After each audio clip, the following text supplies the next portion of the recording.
అందరికీ నమస్కారం. వైశాఖ మాసంలో శ్రీ మహావిష్ణువు భూలోకంలో మానవ రూపంలో చెయ్యు పుణ్య రూపమును తెలుసుకోవడానికి లక్ష్మీదేవిని వెంట పెట్టుకొని మునులతో కూడి ప్రతి ఇంటికి వచ్చి చూస్తాడు. ఆ విధానంగా వైశాఖ మాసంలో పుణ్యకర్మలు ఆచరించని మానవులు ప్రవరాది నరకములను అనుభవించి తర్వాత 5 జన్మల వరకు రాక్షసులై జన్మిస్తారు. వైశాఖ మాసంలో ప్రతి మానవుడు శ్రీహరిని మహాశివుని పూజించాలి. వైశాఖ మాసంలోనే జలాన్ని దానంగా ఇవ్వలేని వారు తర్వాత జన్మలో పశువుగా పుడతారు. అన్నదానం చేయనివాడు పిశాచై పుడతాడు.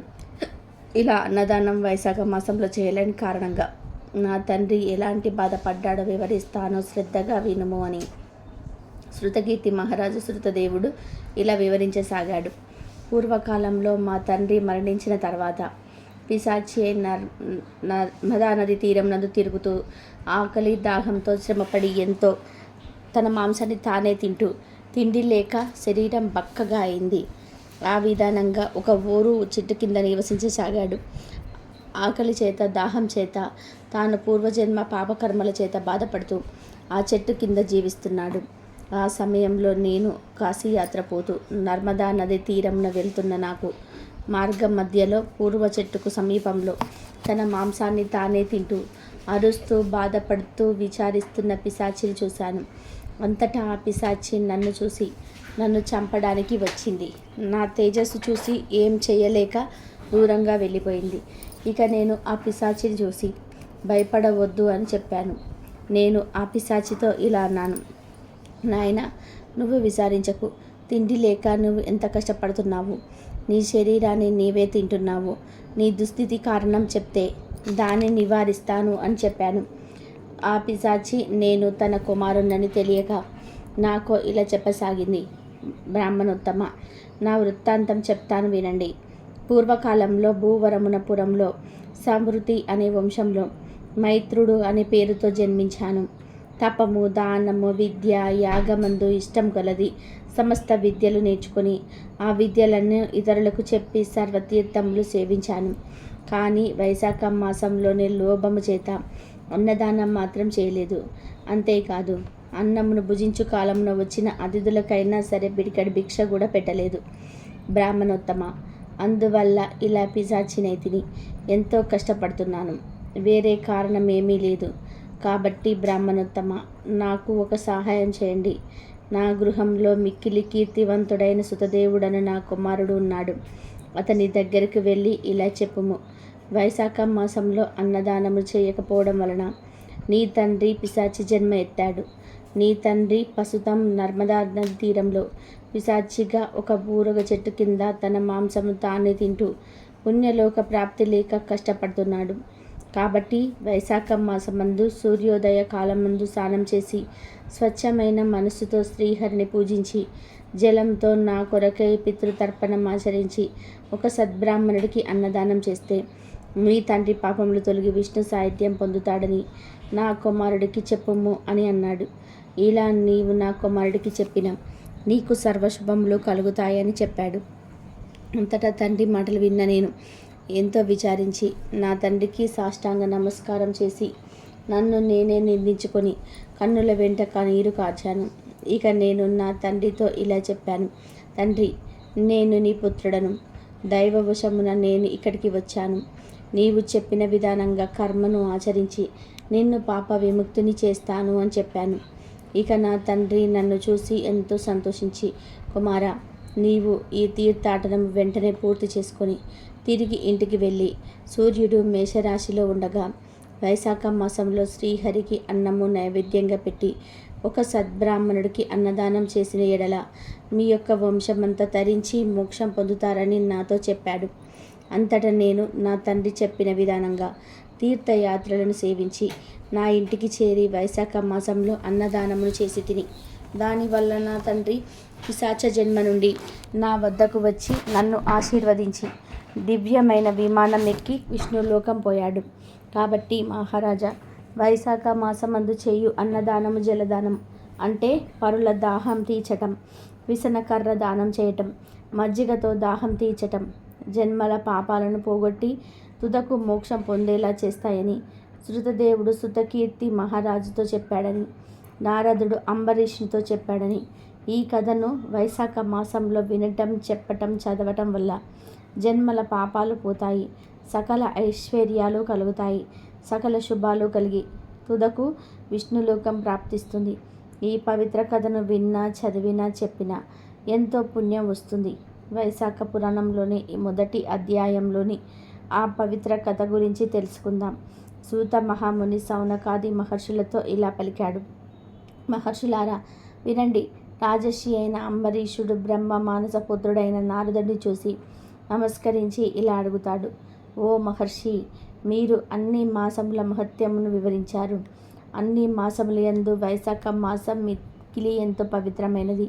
ఈ మాసం శ్రీ మహావిష్ణువుకు ఎంతో ఇష్టమని చెప్పారు.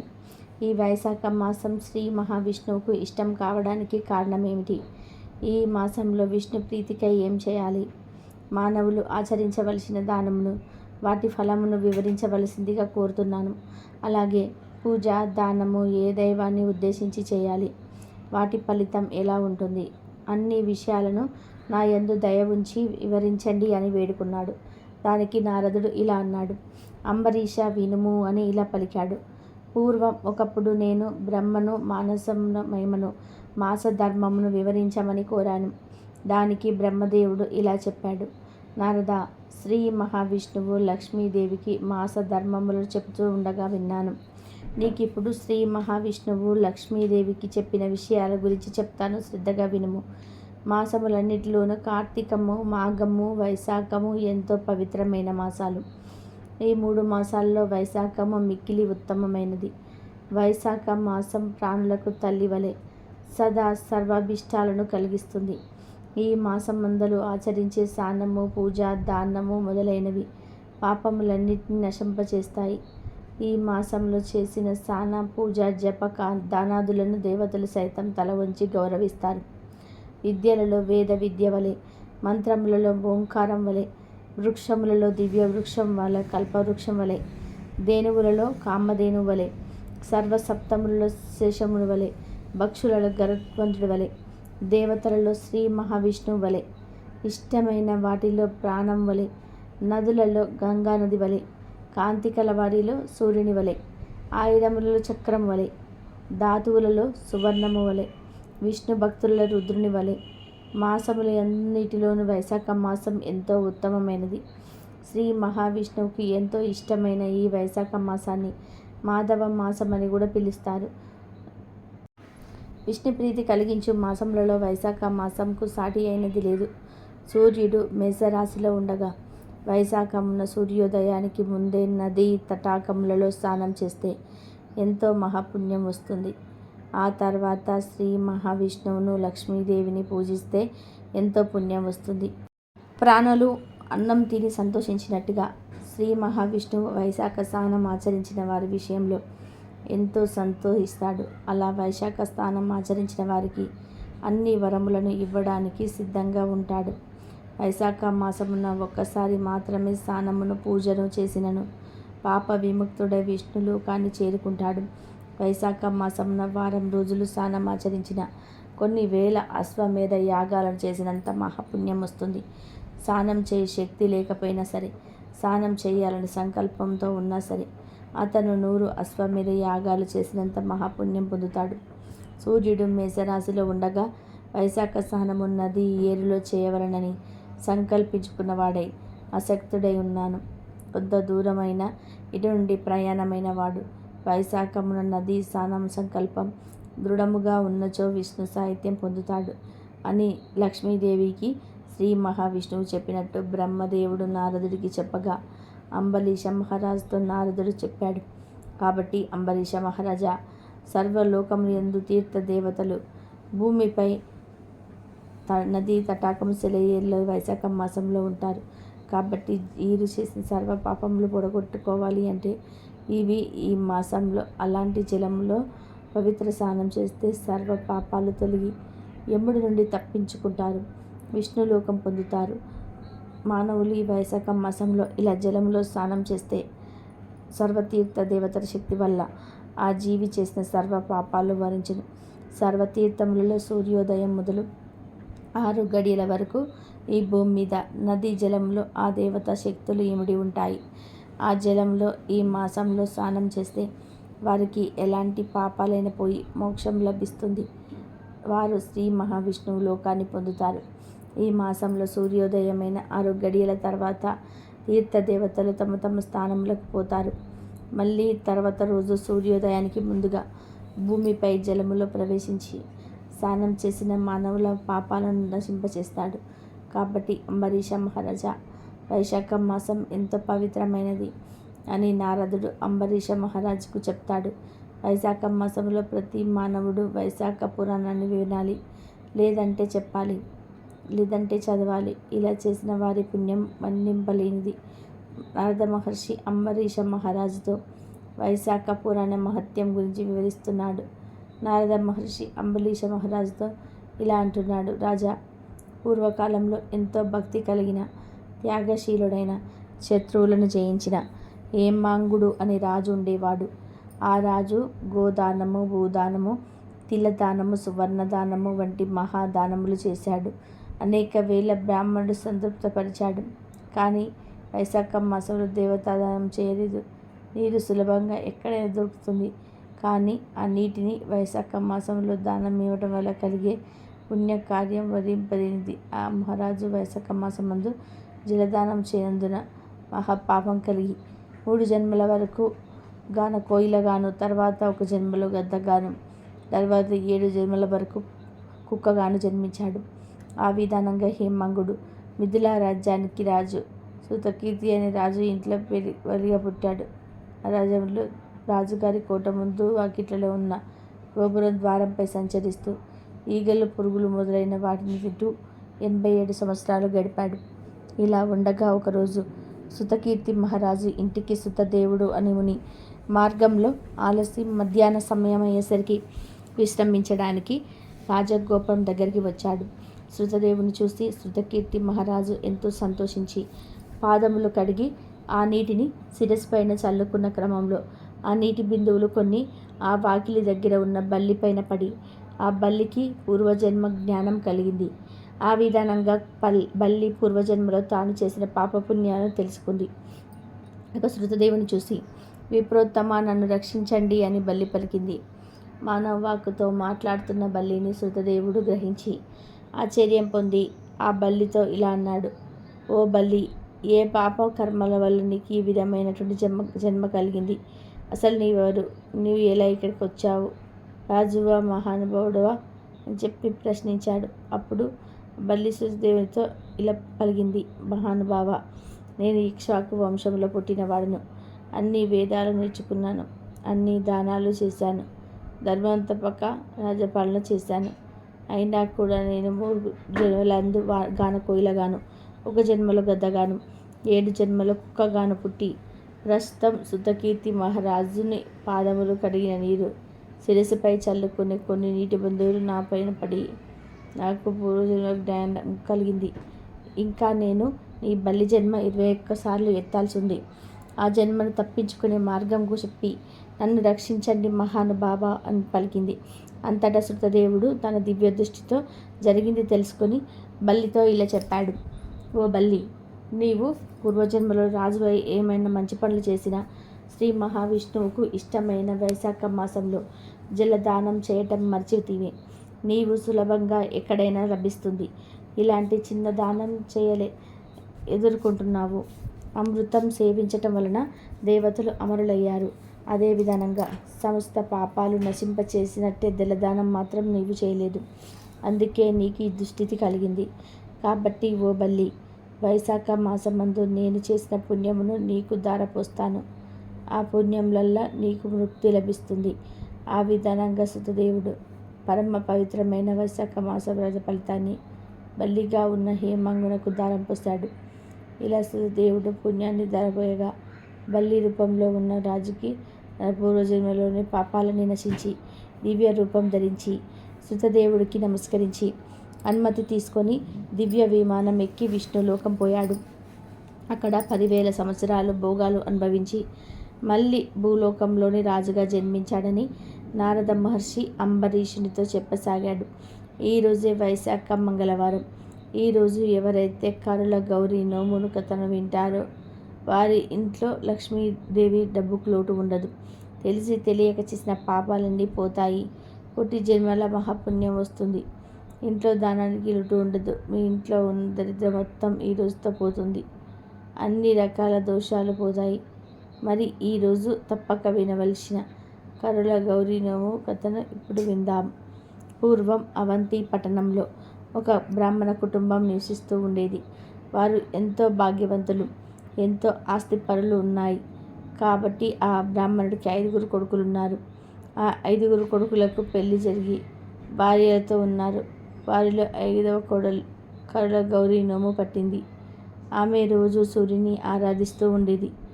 ఆమె నిత్యం ఈ నోము పట్టి సూర్యుడిని ఆరాధిస్తే అత్త సొమ్ము అక్కర్లేదు, మామ సొమ్ము అక్కర్లేదు, మొగుడి సొమ్ము వద్దు, కూతురు సొమ్ము వద్దు, నా సొమ్ము నాకు అని అనేది. రోజు ఇలా అనటం ఆ అత్తమామలు, బామ్మర్దులు, తోటకోడలకు, భర్తకు ఆమెపై విపరీతమైన కోపం వచ్చింది. ఇలా రోజు అనే మనందరినీ విసుగు పుట్టిస్తుంది. ఈమె నోము ఏంటో అర్థం కాదు, ఈమెకు పిచ్చి పట్టింది అని ఈమెను ఎలాగైనా సరే వదిలించుకోవాలని అనుకున్నారు. ఇక ఒకరోజు ఆమె నిద్రపోతుండగా భర్త, అత్త, మామలు, బామ్మర్దులు, తోటికోడళ్ళు కలిసి ఒక కుట్ర చేశారు. అందరూ కలిసి ఆమె నిద్రపోతుండగా మంచంతో సహా ఆమెను అడవులలో విడిచిపెట్టేశారు. ఇక పీడ విరగడైపోయిందని అందరూ ఎంతో సంతోషంగా ఉన్నారు. ఇక ఆమె ఉదయాన్నే నిద్రలేచేసరికి అడవిలో ఉండడం చూసి ముందుగా భయపడిన ప్రక్కనే కొలను ఉంటే అందులో స్నానం చేసింది. ఆమె పరిస్థితులను చూసి సూర్యుడికి దయ కలిగింది. వెంటనే సూర్యుడి దర్శనం చేసుకొని సూర్యదేవుని భక్తి శ్రద్ధలతో ప్రార్థించింది. అలా ప్రార్థించి 2 చేతులు దోషిట పట్టగా అందులో రత్నాలు పడ్డాయి. ఇక వాటితో పసుపు, కుంకుమ, కొంచెం ఉప్పు, మిరపకాయలు, బియ్యం కొని నోము నోచుకుంటూ ఒక ముసలివాడి సహాయంతో ఆ సమీప గ్రామమున ఇంట్లో ఒకటి ఉంది. ఏ అడవిలో అయితే వదిలిపెట్టి వెళ్ళారో అతవారింటికి దరిద్రం పట్టింది. ఉన్నదంతా పోయి అందరూ అడుక్కు తినే పల్లె తిరుగుతున్నారు. అలా తిరుగుతూ ఒక దగ్గర కోడలు సూర్య నమస్కారం చేస్తుండగా చూశారు. మన కోడలు కూడా ఇలానే సూర్య నమస్కారాలు చేసేది అని వారిలో వారు అనుకున్నారు. సూర్యుడి కరణ వలన అక్కడే మేడలు, మిద్దెలు, ఇల్లు, వాకిళ్ళు, తోటలు, దొడ్లు విపరీతంగా కొన్నది. నిత్యం అన్నదానం చేసేది. ఇలా ఉండగా ఒకరోజు ఊర్లు తిరిగి అడుక్కునే అత్తమామలు, మరొకరు మరియు తోడికోడళ్ళు అన్నం పెట్టమని అడిగారు. మురికిగా ఉన్న వాళ్ళ వైపు చూసి ఇలా అన్నది, నా అత్తమామలు మీలాగే ఉండేవారు అని వారిని చూసి అన్నది. ఇంతలో భర్త వచ్చాడు. భార్యను గుర్తుపట్టాడు. క్షమించమని అడిగాడు. ఇక భర్తకు, అత్తమామకు ముగ్గురికి తలంటు పోసి కొత్త బట్టలు కట్టిపెట్టింది. వారితో కరుల అంటే కుండలో అన్నం వండి కంచంలో పెట్టి కరుల గౌరీ నోము నోచింది. ఇలా 5 సంవత్సరాలు చేసింది. అందరికీ ఈ వ్రతం చెప్పింది. ఆ రోజు నుండి ఈ నోమును అందరూ నోస్తూ సౌభాగ్యాన్ని, సంపదలను అందరూ పొందారు.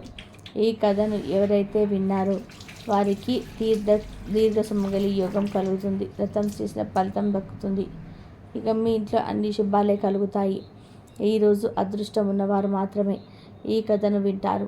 విక్రమార్కుడు ప్రజలను సుఖంగా ఉండేలాగా పరిపాలన చేస్తున్నాడు. ఒకనాడు సన్యాసి అతని వద్దకు వచ్చాడు.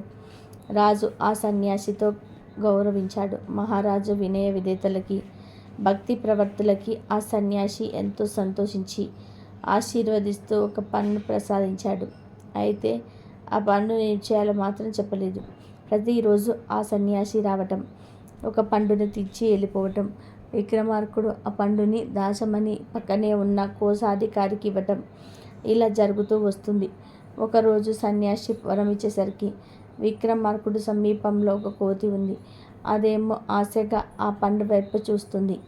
అది గమనించిన రాజపురోహితుడు కోతికి అందించాడు. కోతి ఆ పండును తినాలని దానిని కరవగా పండులో నుంచి కొన్ని రత్నాలు జలమని రాలాయి.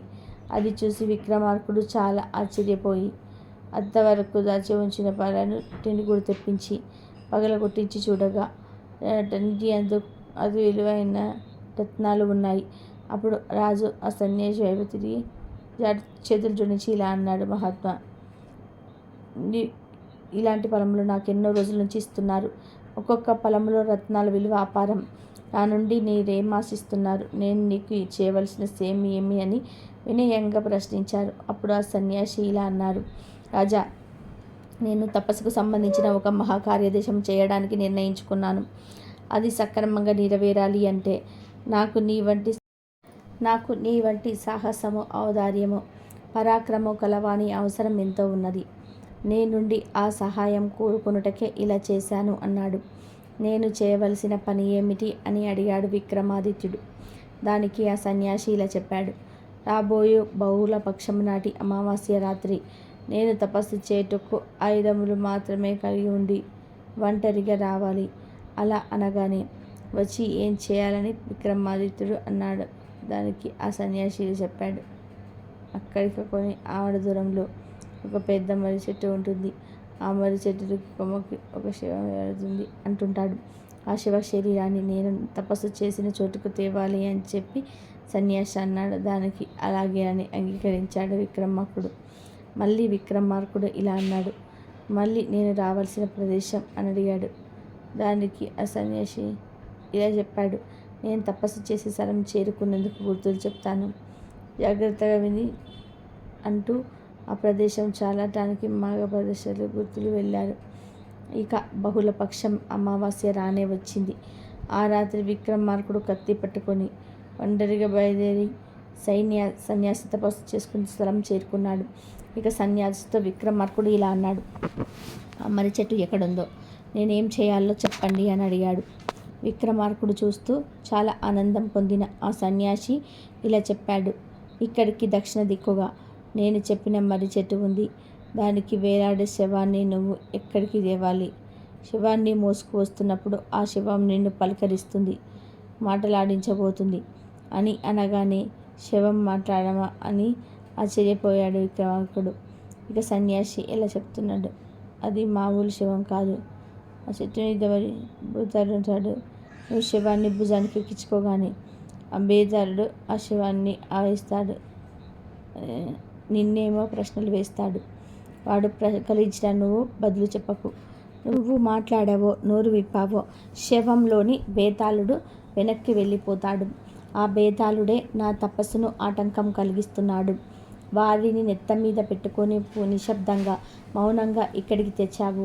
ఇక నా కార్యానికి విఘ్నాలు కలిగించేవారెవరు ఉండరని అంటాడు. దానికి సరేనని మర్రి చెట్టు వైపు బయలుదేరాడు విక్రమాదిత్యుడు. చీకటి జడలు విరబోసుకున్న దయ్యాల చెట్లు గాలికి ఊగుతున్నాయి.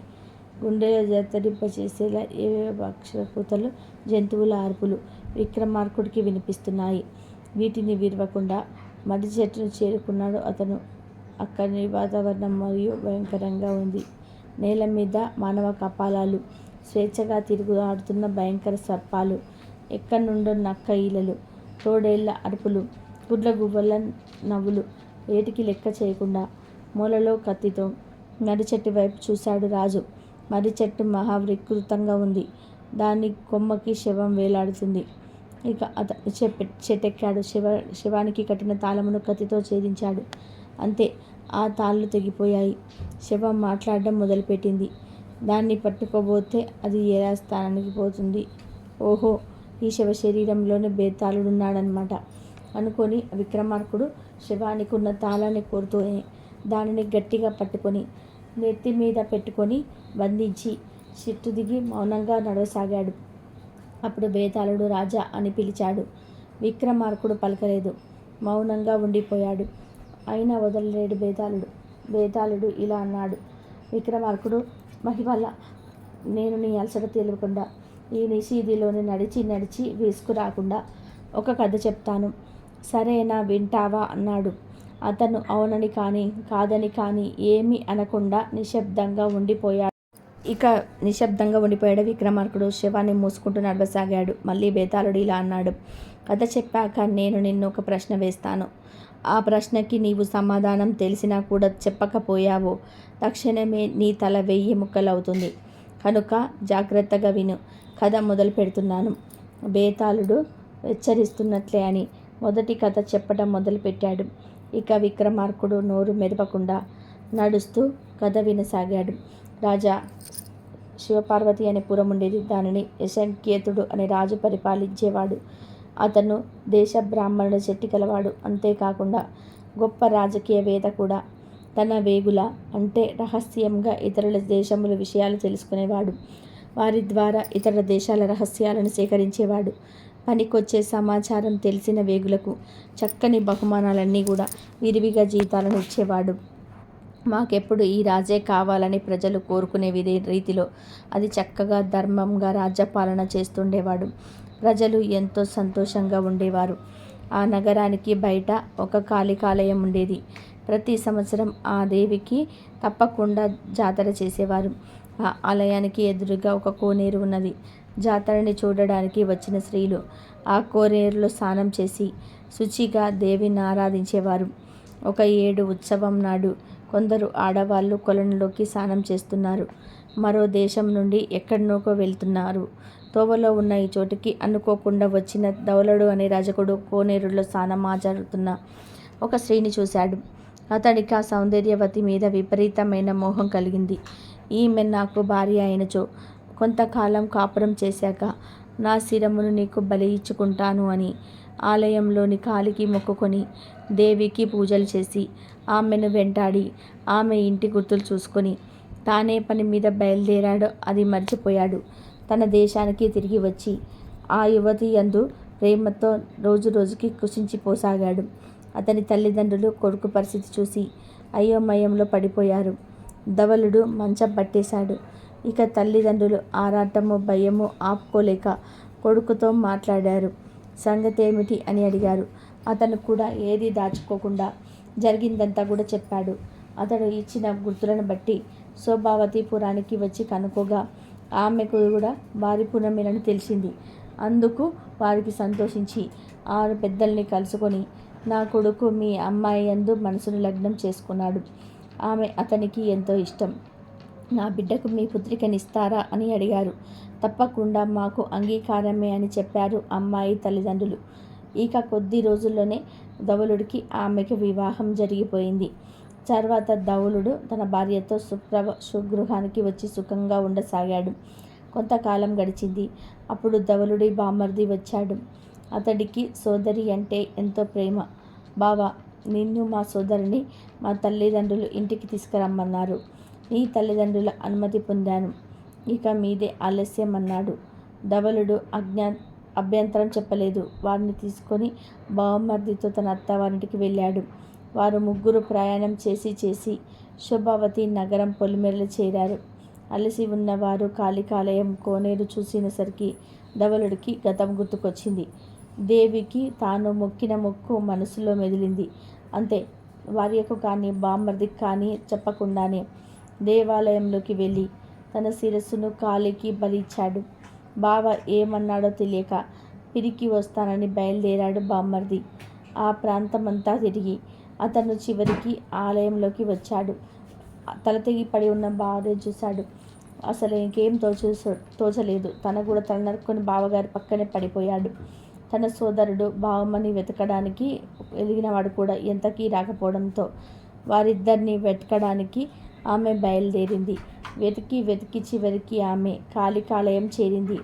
అక్కడ తన భర్తది, సోదరుడి తల వాటిని పక్కనే వాడిని మొండాలు కనిపించాయి. ఆమెకు భయం వేసింది. విపరీతమైన దుఃఖము వైరాగ్యం కూడా కలిగాయి. ఆ బీభత్స దృశ్యాన్ని చూసేసరికి ఆమె ఏడ్పు ఆపుకోలేకపోయింది. భర్త సోదరుడు లేని జీవితం నాకెందుకు అనుకుంటూ కాళికాదేవి విగ్రహం ముందే ఉరి వేసుకొని చనిపోబోయింది. అప్పుడు కాళికాదేవి ప్రత్యక్షమై, ఓ యువతి, నీ పతి భక్తికి సోదర ప్రేమకి ఎంతో సంతోషం కలిగింది. నీలాంటి ఉత్తమ స్త్రీలు అకాల మరణం చెందకూడదు. ఎందుకు చనిపోతావో నీ ఆప్తుల శిరస్సులను రెండింటిని మొండెము తలలేని శరీరం భాగములను కలుపుము. వారు తక్షణమే బతుకుతారు అంది. ఆమె వైపు దయగా చూస్తూనే అదృశ్యమైంది. అనూహ్యము అత్యంత ఆనందదాయకము అయిన దేవి వరానికి ఆశ్చర్యపోతూ తన భర్త సోదరుడు మళ్ళీ జీవించబోతున్నాడన్న విశేష సంతోషంతోనూ ఆమె ఒక పొరపాటు చేసింది. ఆమె భర్త శిరస్సును సోదరుని శిరస్సు భర్త మొండానికి కలిపేసింది. అమితమైన ఆనందంలో కూడా కంగారు సహజమే కదా. వారిద్దరూ ప్రాణాలోచనలు తీర్చి కూర్చున్నారు. ఆమె వారిద్దరిని చూసింది. తన పొరపాటు తెలిసి వచ్చింది. తాను చేసిన తెలివి తక్కువ పనికి విచారిస్తూ ఏడవసాగింది. వీరిద్దరిలో ఎవరు తన భర్త, సోదరుడెవడో తేల్చుకోలేకపోతున్న తెల్ల ముఖం వేసి ఉండిపోయింది. ఆమెకేమీ తోచలేదు. కాబట్టి విక్రమార్క మహారాజా, వారిద్దరిలోని ఆమె భర్త ఎవరు? ఆమెకు సోదరుడు కాదగిన వాడెవడు? సకారణంగా సమాధానం చెప్పు అన్నాడు బేతాళుడు. సమాధానం తెలిసిన విక్రమార్కుడు సమస్యను పరిష్కరించకుండా ఉండలేకపోయాడు.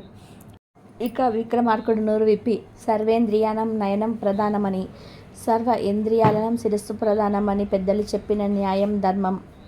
నయనము బుద్ధి ఉండేవి శిరస్సులోనే కనుక మనిషి గుర్తింపుకు అతని శిరస్సు భాగం బట్టే జరగడం సమ్మిళితం కనుక పతి శిరస్సు కలవాడు ఆమెకు భర్త, రెండవ మగవాడు ఆమెకు సోదరుడు. అది చెప్పాడు విక్రమార్కుడు. ఇక బేతాళుడు విక్రమార్కుడు చెప్పిన పరిష్కారానికి మెచ్చుకున్నాడు. కానీ విక్రమాదిత్యుడికి మౌనం భంగమైంది కనుక రాజు తలపై నుండి శవము తాని అందలి బేతాళుడు మళ్ళీ వెళ్ళి చెట్టుకు వేలాడసాగాడు. అదృష్టం ఉన్నవారు మాత్రమే ఈరోజు గ్రహణ గౌరీ నోము కథను వింటారు. ఈరోజు ఈ కథను వింటే తెలిసి తెలియక చేసిన మహాపాపాలైన పోయి తిరుగులేని ఐశ్వర్యం కలుగుతుంది. ఈరోజు ఎవరైతే గ్రహణ గౌరీ నోము కథను వింటారో వారికి జీవితంలోనే దరిద్రం దరిచేరదు. మీ ఇంట్లో అన్ని శుభాలే కలుగుతాయి. మరి ఈరోజు తప్పక వినవలసిన గ్రహణ గౌరీ నోము కథను ఇప్పుడు విందాం. పూర్వం అవంతిపురం అనే గ్రామంలో ఒక బ్రాహ్మణుడు నివసిస్తూ ఉండేవాడు. అతడికి 4 కొడుకులు, 1 కూతురు ఉన్నారు. వారికి గల ఆ కూతురు దురదృష్టం వల్ల పుట్టింది. ఆమె పుట్టింది మొదలు పగలు పిల్లగాను, రాత్రి పురుగులుగాను మారుతూ ఉండేది. ఇక ఆ పిల్ల తల్లి రాత్రులంతా కూడా పురుగులన్నింటినీ కూడా పోగు చేసి కాపాడుతూ ఉంటుంది. తెల్లవారేసరికి ఆ పురుగులన్నీ కూడా చేరి పిల్లగా మారేది. ఈ రహస్యాన్ని తల్లి ఎవరికీ తెలియనివ్వకుండా జాగ్రత్త పడుతూ ఉండేది. ఈమెకు పుట్టింటి వారు ఉన్నారు. అయినా ఎక్కడ పుట్టింటికి పోతే కూతురు విషయం బయటపడుతుందో అని ఆమె పుట్టింటికి కూడా పోకుండా ఉండేది. ఇలా ఉండగా ఒకరోజు ఆమె అన్నగారు అయిన తనను పుట్టింటికి తీసుకొని వెళ్ళడానికి వచ్చాడు. కానీ ఆమె బిడ్డ పరిస్థితి బయటపడకుండా కాపాడాలని పుట్టింటికి వెళ్ళలేదు. ఇలా చాలా రోజుల వరకు పుట్టింటికి గడప కూడా తొక్కకపోవడం వల్ల పుట్టింట్లో ఆమె అన్నలకు సందేహం వచ్చింది.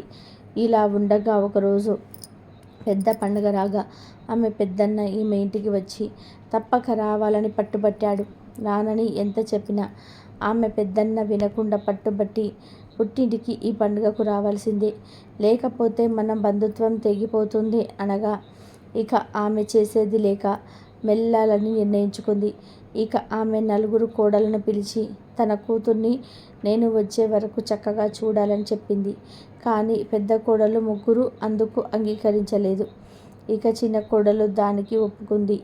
అప్పుడు ఆమె చిన్న కోడలితో తన కూతురు రహస్యాన్ని చెప్పి రాత్రి వేళల ఆ పిల్లకు గుంట దగ్గర పక్క వేసి ఒక్క పురుగు అయినా చెదరకుండా వారికిలోని పోగు చేసి కాపాడాలని బాగా రహస్యంగా చెప్పి పుట్టింటికి వెళ్ళి చిన్న కోడలిని తన వాగ్దానం ప్రకారం ఆ బిడ్డను కంటికి రెప్పలా కాపాడుతూ రాత్రులందు భర్త దగ్గరికైనా వెళ్లకుండా ఉండేది. అలా 4 రోజులు గడిచింది. ఆ సంగతి తెలియక ఆమెను భర్త అనుమానించాడు. ఇక 5వ రోజు అటకం మీద కూర్చొని భార్య ఏం చేస్తుందో గమనిస్తున్నాడు. ఇక చీకటి పడిన వెంటనే అతను పిల్ల పురుగులుగా మారటం, వాటన్నిటిని తన భార్య గుంటలోకి పోగు చేయటం, రాత్రంతా కూడా నిద్ర లేకుండా ఆ పురుగులను కాపలా కాయటం చూసి అతను భార్య దగ్గరికి పోయి ఇలా అంటాడు. ఏంటి ఈ విచిత్రం? నా చెల్లి ఇలా పురుగులా ఎందుకు మారుతుంది అని అడిగాడు. దానికి ఆమె ఇలా అంటుంది. నాకు తెలియదండి, ఈమె ఇలా ఎందుకు మారుతుందో నాకు తెలియదు.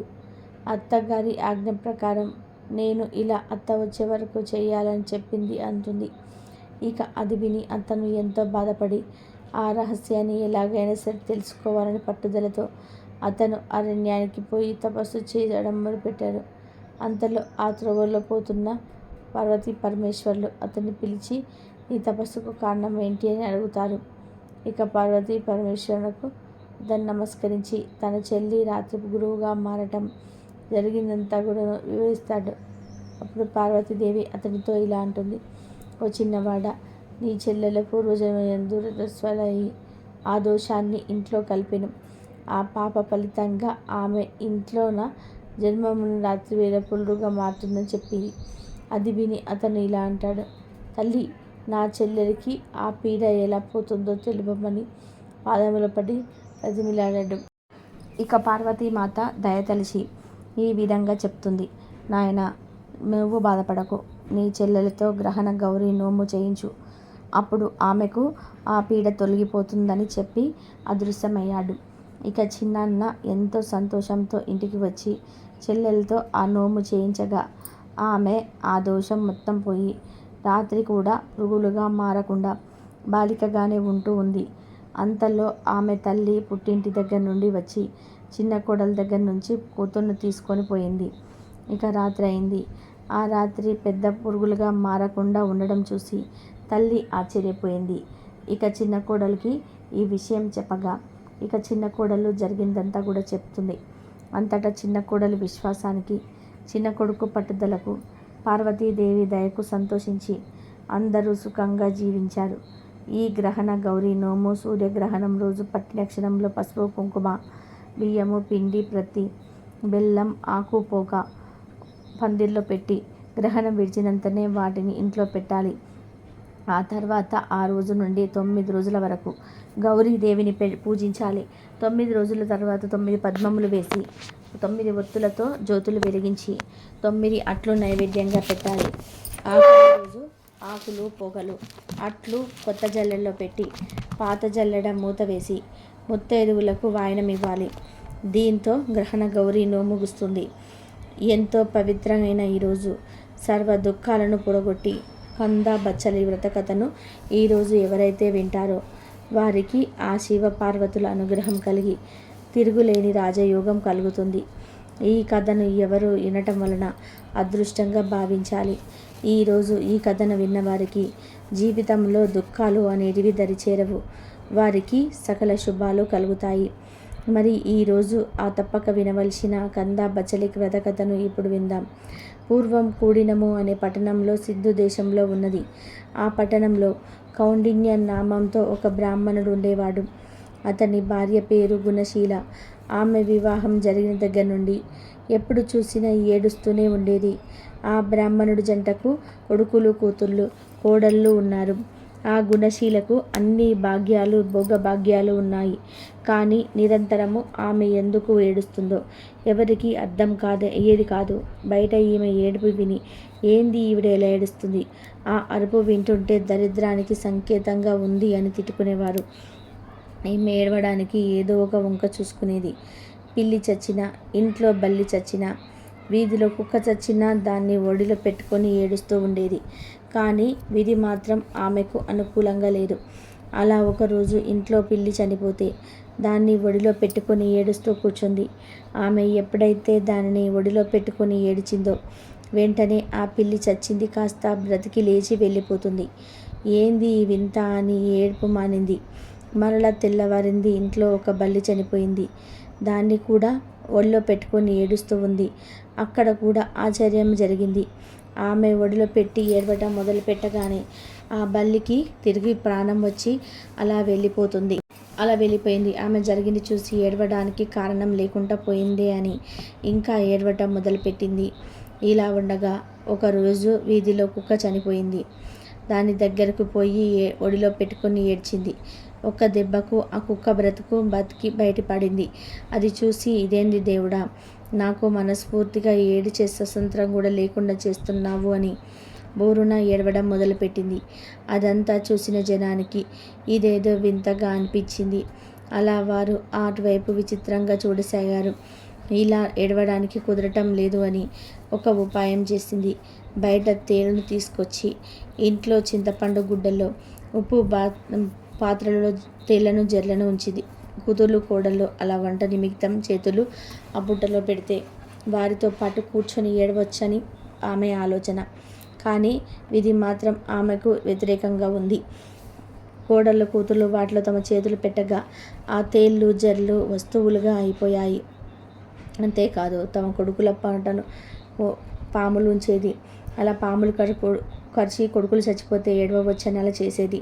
కానీ అలా పాములు వాళ్ళ బట్టల్లో వేయగానే ఆ పాములు బంగారు మొలతాళ్ళలాగా అయిపోయాయి. ఇక కొడుకులు, అమ్మ బట్టల్లో ఈ బంగారు మొలతాళ్ళు ఎందుకు ఉంచావమ్మా అని కొడుకులు అడగ్గా దానికి ఇలా అంటుంది, నాయన వాటిని తీసి జాగ్రత్తగా దాచుకోండి అనేది. అలా ఆమె ఏమి చేసినా కానీ ఏడవటం అవకాశం దొరకట్లేదు. అందువల్ల ఆమె అరణ్యానికి పోయి అక్కడ కూర్చొని ఏడవడం మొదలుపెట్టింది. అలా ఏడుస్తున్న సమయంలో పార్వతీ పరమేశ్వర్లు ఆ మార్గం గుండా పోతూ ఆమెను చూసి ఆగి ఇలా అన్నారు, నీవు ఎందుకు ఇలా ఏడుస్తున్నావు అని అడిగారు. దానికి ఆమె ఇలా అంటుంది, ఓ మహనీయ దంపతులారా, నాకు అష్టైశ్వర్యాలున్నాయి, కానీ ఎప్పుడు ఏడవాలనే బుద్ధి పుడుతుంది. అలా ఏడుస్తుంటే ఎంతో మంచిగా అనిపిస్తుంది. దానికి కారణం మీరే చెప్పాలి అని బ్రతిమిలాడింది. అప్పుడు పార్వతీదేవి మొత్తం తెలుసుకొని ఇలా అంటుంది, ఓ గుణశీల, నీవు నీ పూర్వజన్మతో కందాబచ్చలి నోము నోచావు. దానికి ఉద్యాపనం చేయగా మర్చిపోయావు. అందువల్ల ఈ జన్మలో ఈ గ్రహచారం పట్టింది. నీవు నోచిన ఈ నోము వల్ల మంచి సంతతి సర్వభోగాలు కలిగాయి అని అనగాని గుణశీల పార్వతీదేవిని చూసి, అమ్మ ఆ నోము ఉద్యాపన ఎలా చేయాలో చెప్పమని అడిగించింది. పార్వతీదేవి ఇలా చెప్తుంది, అయితే విను. వెండితో కంద దుంపలు చేయించు, బంగారంతో బచ్చలి తీగ చేయించు, మంచి కంద షేరు, బచ్చలి అర్ధషేరు, 5 మానికల బియ్యం, పసుపు కుంకుమలతో 2 బరిణెలు, నల్ల పూసలు, చీర, రవిక గుడ్డలు, మెట్టెలు, మంగళసూత్రాలతో ముత్తైదువులకు దక్షిణ తాంబూలాలతో వాయనాలు సమర్పించు అని పార్వతీదేవికి చెప్పింది. గుణశీల ఇలా అంటుంది, అయితే తల్లి, నేను వచ్చేంతవరకు ఇక్కడే ఉండమని ప్రార్థించి ఎటు అన్నీ ఉన్నాయి గనక పరుగు పరుగున ఇంటికి పోయి అన్ని వస్తువులు తీసుకొని వచ్చి శ్రీ పార్వతి అమ్మవారికి సమర్పించి ఉద్యాపన చేసింది. ఇక పార్వతి అమ్మవారు నిండు హృదయంతో ఆమెకు ఆశీస్సులు అందించారు. అంతలో అమ్మవారు అంతర్ధానమయ్యారు. ఇక ఇంటికి వచ్చి గుణశీల అంతా చెప్పేసరికి ఊరంతా ఆశ్చర్యపోయారు. 4 జాతుల వారు భేదం లేకుండా ఈ వ్రతాన్ని ఆచరిస్తే సమస్త దుఃఖాలు పోతాయని ఆమె చెప్పింది. అలా అందరూ ఈ కందాబచ్చలి వ్రతం ఆచరించి సర్వ దుఃఖాలు పోగొట్టుకున్నారు. ఈ కథను ఎవరైతే విన్నారో వారు అదృష్టవంతులే. ఈ వ్రత కథ విన్నవారికి ఈ నోము ఫలం దక్కుతుంది, సకల శుభాలు కలుగుతాయి. ఒకనాడు బ్రాహ్మణ దంపతులు గ్రామాంతరానికి వెళ్తూ అరణ్య మార్గం గుండా పోతూ ఒక చెట్టు కింద విశ్రమించారు. కొంతసేపు అయిన తర్వాత బ్రాహ్మణుడు లేచి మంచినీటి కోసం వెళ్ళాడు. ఇంతలో గాలికి చెట్టుపై ఎంత కాలం నుండి ఉన్నదో ఒక బాణం గాలికి కింద పడి భార్యపై పడి గుచ్చుకుంది. దాంతో ఆమె ప్రాణాలు వదిలింది. ఇంతలో భర్త వస్తూ ఉండగా ఒక కిరాతుడు కనపడ్డాడు. భార్య దగ్గరికి వెళ్ళి చూడగా బాణం గుచ్చబడి చనిపోయి ఉండడం చూసి ఆ కిరాతుడే తన భార్యను చంపాడు అని నిశ్చయించుకొని అతనిని రాజు దగ్గరకు తీసుకొని వెళ్ళి రాజుతో ఇలా అన్నాడు, రాజా, నా భార్య చెట్టు కింద నిద్రపోతుంది. ఈ కిరాతుడు నా భార్యను బాణం వేసి చంపాడని చెప్పాడు. దానికి కిరాతుడు నేను చంపలేదని ఏడ్చాడు. కిరాతుడు మరలా ఎన్నోసార్లు నేను చంపలేదని మొరపెట్టుకున్నాడు. అప్పుడు రాజుకు ఏమీ తోచక శివాలయానికి పోయి శివుని ప్రార్థించి చెప్పుకున్నాడు. శివుడు ఏమని చెప్పాడు అంటే, చూడు రాజా, నీవు బ్రాహ్మణుడు మారువేషం వేసుకొని ఈ నగరంలో వైశ్యుని కుమార్తె పెళ్లికి వెళ్ళి ఆ పెళ్లిని చూస్తూ కూర్చుంటే నిజం మీకే తెలుస్తుంది అన్నాడు. అప్పుడు రాజు మరియు బ్రాహ్మణుడు మారువేషంలో వేసుకొని వైశ్యుని కుమార్తె పెళ్లికి వెళ్ళి అక్కడ చూస్తూ ఉన్నారు. అప్పుడు ఆకాశ మార్గంలో యమదూతలు సంభాషణ వినబడింది. వాళ్ళు ఇలా అనుకుంటున్నారు. యమదూతల్లో ఒకడు ఇలా అన్నాడు, ఈ వైశ్యుని కుమార్తె ప్రాణం ఎలా తీసుకుపోవాలి అని అడిగారు. దానికి రెండోవాడు ఇలా సమాధానం చెప్పాడు, బ్రాహ్మణుణ్ణి చెట్టుపైనున్న పడేటట్లు చేసి ప్రాణం తీసుకొని పోయినట్లు ఏదో ఒక ఉపాయంతో తీసుకొని వెళ్ళవచ్చులే అన్నాడు. ఈ మాటలు విన్న వెంటనే కిరాతుడు నిర్దోషి అని రాజు బ్రాహ్మణుడు నిశ్చయించుకొని కూర్చొని ఉండగా పెళ్లి జరుగుతున్న సమయంలో మేలపొద్దునలకు దొడ్డిలో గల కోడళ్ళ దూడ బెదిరి వచ్చి పెళ్లి కూతురుపై పడి పెళ్లి కూతురు చనిపోయింది. అప్పుడు అక్కడ జరిగిన సంఘటనకు అక్కడ ఉన్న వాళ్ళందరూ కూడా ఎంతో ఏడ్చారు. ఇక రాజు బ్రాహ్మణుడు రాజ్యసభకు వెళ్ళారు. కిరాతుణ్ణి విడిపించారు. ఇక బ్రాహ్మణుడు సర్పరహస్యం దేవుడికి తెలియనని రుణపరుచుకొని సద్గృహానికి వెళ్ళాడు. కాబట్టి ఈరోజు ఈ పవిత్ర కథను విన్నా, చెప్పినా, చదివినా జన్మల పాపాలు పోయి కోటి జన్మల మహాపుణ్యం వస్తుంది. ఈరోజు ఈ పవిత్ర కథను విన్నా, చెప్పినా, చదివినా జన్మల పాపాలు పోతాయి, ఐశ్వర్యం సిద్ధిస్తుంది, సకల శుభాయి కలుగుతాయి. పూర్వం గండకీ నది తీరానున్న సిరిపురం రాజ్యాన్ని వేలసేన మహారాజు జనరంజకంగా పరిపాలిస్తుండేవాడు. ప్రజలు వాడి పంటలతో సుఖ సంతోషాలతో జీవిస్తుండేవాడు. వీరసేన మహారాజుకు వేట అంటే మికిలి మక్కువ. గండకీ నది తీరాన్ని అనుకొని ఉన్న పడవల్లోకి వేటకి బయలుదేరాడు. చాలాసేపు క్రూర జంతువులను వేటాడిన రాజు నెట్టించిన ఉత్సాహంతో బాగా తట్టుకొని ఆ దట్టమైన అడవిలోకి వెళ్ళిపోయి దారి తప్పాడు. వెనుక ఉన్న సైన్యాలు రాజును అందుకోలేక వెనుకపడ్డారు. 2 రోజులు గడిచాయి.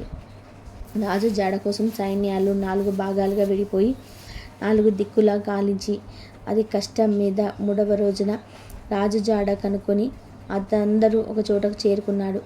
గుర్రం మీద 3 రోజులు ఒంటరిగా ప్రయాణించిన రాజు బాగా అలసిపోయి నిస్సత్తువుగా ఉండిపోయింది. ఎంట తెచ్చుకున్న ఆహార పదార్థాలు ఖర్చయిపోవడంతో సైనికులు కూడా అలసిపోయి ఆకలితో ఉన్నారు. చాలాసేపు గాలింపు తర్వాత వాళ్ళకి ఒక చిన్న పంట పొలం కనిపించింది. చెరుకు, మొక్కజొన్న పంటలు ఏపుగా పెరిగి ఉన్నాయి. దాంతోపాటు మామిడి, పనస, సీతాఫలాలు విరగ్గాసి ఉన్నాయి. మధ్యలో తీయటి నీటితో కూడిన వంటబావి ఉంది. ఇక సైనికులంతా కూడా ఆ పొలం వైపు పడి విచ్చలవిడిగా ఎవరికి కావాల్సింది వారు తీసుకొని కడుపు నిండా తిని చల్లటి మధురమైన బావి నీరు తాగి మహారాజుకి కావలసిన ఫలాలు, చల్లటి నీరు ఇచ్చి రాజును సేద తీర్చారు. కాసేపటికి తేరుకున్న మహారాజు తిరిగి సైన్యంతో సహా రాజ్యం చేరుకున్నాడు. కానీ చిత్రంగా మరుసటి రోజు నుండే రాజుకి తీవ్ర అశాంతి, అనారోగ్యం మొదలయ్యాయి. రోజు రోజుకి క్షీణిస్తూ మంచం పట్టాడు. రాజవైద్యులు ఎన్ని చికిత్సలు చేసినా రాజుకి ఆరోగ్యం చేకూరలేదు. మాసం రోజులు గడిచిన తన రోజులు తగ్గపోయేసరికి రాజు తన గురువు తపోధనుడైన సదానంద మహర్షిని పిలిపించి తన సమస్యను వివరించాడు. ఆ మహర్షి తపోబలం వల్ల తన దివ్య దృష్టితో పలికించి సమస్య అవగతం చేసుకొని ఇలా చెప్పాడు. రాజన్నవాడు ప్రజల్ని క్రూర మృగాల నుంచి రక్షించాలి. అది కూడా క్రూర జంతువుల వల్ల తనకు ప్రాణభయం ఉందని ఫిర్యాదు చేసినప్పుడు మాత్రమే చేయాలి. కానీ నీవు మృగయ వినోదం కోసం అకారణంగా జంతువులను వేటాడి మూగ జంతువులను హింసించావు. పైగా నీ సైనికులు ఓ బైరు పంటల పొలం చొరబడి ఆ పేద రైతు పంటను దోచుకు తిన్నారు. అందులో కూడా నీ సైనికులు అతడి అనుమతి తీసుకోలేదు. అందులో నీకు కూడా భాగం ఉంది. ఆ పాపం కలిపురుషుడిగా మారి నిన్ను వెంటాడుతుంది అని చెప్పాడు. ఇది విన్న రాజు ఎంతో ఆశ్చర్యపోయి ఇలా అన్నాడు. మహాత్మా, మన్నించండి. నేను ఈ దేశపు రాజుని. నా రాజ్యంలో ఉన్న సకల ప్రజల మీద, వాళ్ళ ఆస్తులు, ధనధాన్యాలు, పంట పొలాలు, తోటలు, వ్యాపారాలు అన్నింటిపైన నాకు సర్వాధికారాలు ఉన్నాయి. నాకు పాపం ఎలా అంటుతుంది అని అడిగాడు. దానికి సదానంద మహర్షి చిరునవ్వు నవ్వి ఇలా అన్నాడు. రాజా, నువ్వు చెప్పింది నిజమే. స్వయంగా నువ్వు ఆ రైతు తోటలోకి వెళ్ళి నీకు కావలసింది తిని నీ సైనికులకు పంచినా నీకు దోషం అంటదు. లేదా నీ ఆజ్ఞపైన నీ సైనికులు ఆ తోటలో నుంచి బళ్ళు, నీరు నీకు తెచ్చి ఇచ్చిన ఆ దోషం నీకు అంటదు. ధర్మదేవతని ఎక్కడే నువ్వు సరిగ్గా అర్థం చేసుకోవాలి. పైరు 2 జరిగి ఉంటే నీకు దోషం అంటేది కాదు. కానీ నీ సైనికుల అనాలోచిత చర్య వలన తాత్కాలికంగా నీకు ఉపశమనం కలిగించాయే కానీ ఆ దోష ఫలితాలు నువ్వు అనుభవించి తీరాల్సిందే అని చెప్పాడు. ఇక రాజు సుదీర్ఘంగా ఆలోచించి దీనికి పరిహారం, ప్రాయశ్చిత్తం చెప్పమని అడిగాడు. ఇక మహర్షి సూచన మేర రాజు అప్పటికప్పుడు ఆ పంట పొలం రైతు పిలిపించాడు. ఆ రైతు పేద యువకుడైన ముకుందుడు. చక్కనైన రూపం, కాయ కష్టం చేసుకొని తనకున్న చిన్న పొలంలో రకరకాల బళ్ళు, ఫలాలు పండిస్తూ వృద్ధులైన తన తల్లిదండ్రులను పోషించుకుంటూ ఉన్నాడు. రాజు యొక్క సైన్యం తన పంటని మొత్తం కాజేయడంతో గత నెల రోజులుగా తల్లిదండ్రులకు సరైన తిండి కూడా పెట్టకుండా చాలా దైన్య స్థితిలో ఉన్నాడు.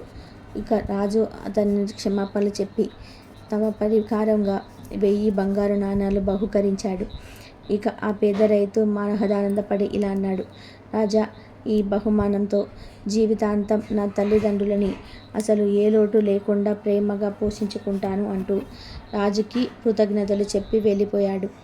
అలా ఆ రైతు వెళ్ళిపోయాక రాజు మహర్షి వైపు తిరిగి, మహాత్మా, ఇక నా పాపం పోయినట్టేనా అని అడిగాడు.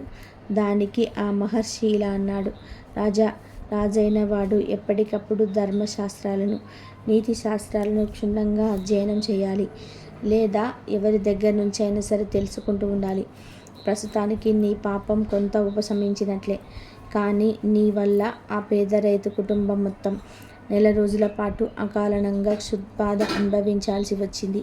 ఆ పాపం ఇంకా నీకు మిగిలే ఉంది అన్నాడు. అదంతా విని దీనికి పూర్తి పరిహారం చెప్పాల్సిందిగా ఆర్తిగా వేడుకున్నాడు మహారాజు. ఇక సదాచారవర్తులైన పండితుల్ని, బ్రాహ్మణోత్తముని సభకి మహర్షులు సూచన మేర ఆహ్వానించాడు రాజు. కొన్ని వందల మంది తరలి వచ్చారు. రాజు వాళ్ళకి జరిగిందంతా వివరించి, నెల రోజుల పాటు ఆ పేద రైతు కుటుంబాన్ని ఆకలి బాధకు గురిచేసిన పాపం పోగొట్టుకోవడానికి గాను 10,000 బంగారు నాణాలను దానంగా ఇవ్వడానికి సిద్ధపడ్డాడు. ఎవరు ఆ దానాన్ని స్వీకరించడానికి ముందుకు రాలేదు. ఎందుకంటే వాళ్ళు పండితోత్తములు. ఆ పాప ఫలం ఆ దానం స్వీకరించిన వాళ్ళకి చుట్టుకుంటుందని వాళ్లకు తెలుసు. ఇక రాజు నిరాశగా వాళ్ళ వైపు చూస్తుండగా విశ్వవేదుడనే బ్రాహ్మణోత్తముడు లేచి తాను ఆ దానం స్వీకరించడానికి సిద్ధంగా ఉన్నట్టు తెలియజేశాడు. ఇక రాజు ఆనందంగా 10,000 బంగారు నాణాలని బహుమంగా ఇవ్వగానే విశ్వవేదుడు తాను తెచ్చిన 2 బంగారు నాణాలని వాటితో కలిపి అక్కడ చేరిన పండితులకు, బ్రాహ్మణులకు ఉచితంగా పంచివేశాడు. దానివల్ల ఆ పాపఫలం అతడికి అంటలేదు. ఇక రాజు విశ్వవేదుణ్ణి విస్మయంగా చూసి ఇలా అన్నాడు, మహానుభావ, తమ పరిస్థితి మెరుగుపడాలని అంత పెద్ద మొత్తం దానంగా ఇచ్చాను. ఇప్పుడు తనకి నేను ఇచ్చింది ఏముంది? ఇప్పుడు ఇదంతా మీరు దాన ధర్మాలు చేసి మీరు పాపం పొడగొట్టుకున్నారు. ఇప్పుడు నేను తమకు ఎలా సహాయపడగలను అని అడిగాడు. దానికి విశ్వవేదుడు బదులిస్తూ ఇలా అన్నాడు, రాజా, గండకీ నది తీరాన ఉభయ సంధ్యా వేళల్లో సంధ్యావందనంతో పాటు గ్రామీణుల ఇళ్లలో పూజాది శుభకార్యాలలో పౌరోహిత్యం చేసుకుంటూ ఉంటాను. ఆ వచ్చిన దాంట్లోనే నేను, నా భార్య ఆనందంగా జీవిస్తున్నాను. తమరు పవిత్ర గండకీ నది తీరంలో ఓ అపురూప శివాలయం నాకు నిర్మించి ఇస్తే శేష జీవితం ఆ శివారాధనలో గడిపేస్తాను. దాంతో మన ఇద్దరి జీవితాలు ఆ పరమేశ్వర అనుగ్రహం వలన పరిపూర్ణమవుతాయి, మనకున్న సకల దోషాలు తొలగిపోతాయి అని చెప్పాడు. దానికి రాజు ఆనందంగా ఒప్పుకొని ఆ బ్రాహ్మణుడికి శివాలయం కట్టించి ధర్మదేవత అనుగ్రహం పొంది ధన్యుడయ్యాడు. అధికార బలంతో ఇతరుల మనసును పెంచరాదు, అలా నొప్పిస్తే మనశ్శాంతి కరువవుతుందని ఈ కథానీతి. ఈ కథను ఈరోజు ఎవరైతే విన్నారో వారు ఎంతో అదృష్టవంతులు. వారి యొక్క సకల దోషాలు, దరిద్రం మొత్తం కూడా ఈ రోజుతో పోతాయి. మీ ఇంట్లో సకల శుభాలు కలుగుతాయి. ఈ వీడియో కనుక నచ్చినట్లయితే ప్లీజ్ లైక్ చేయండి, షేర్ చేయండి, సబ్స్క్రైబ్ చేయండి. మరొక మంచి వీడియోతో మళ్ళీ కలుద్దాం. కాబట్టి మీ ఇంట్లో సకల శుభాలు కలగాలంటే కంపల్సరీ ఈ వీడియో చూడండి.